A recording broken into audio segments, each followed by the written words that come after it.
what you'll do is you'll see on these blades that they're at an angle, and you want to go to the leading edge of that angle, or this pointy end right here, and you're going to take your round file to where when you push it, it's doing the cutting, and you're going to lay it right in there. Push.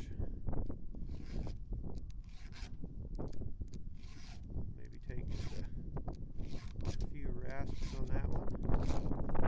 And then this next one cuts the other direction. That's so that the chain cuts straight. One takes one bite from one side, one takes a bite from the other side.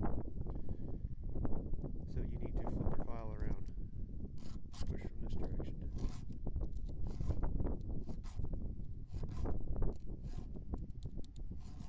And how many times you do it depends on how dull the chain is. So you can kind of feel you're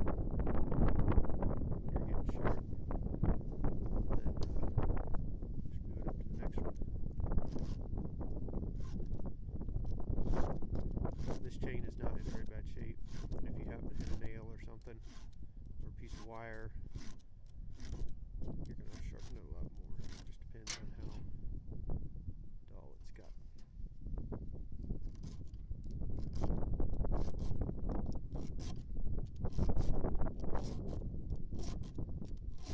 That one's a little worse.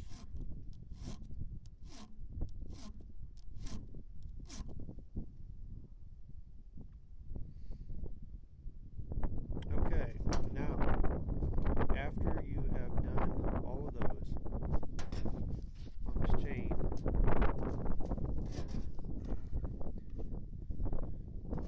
you'll see you've got the cutting blade right here, and then you've got this, which is your depth gauge.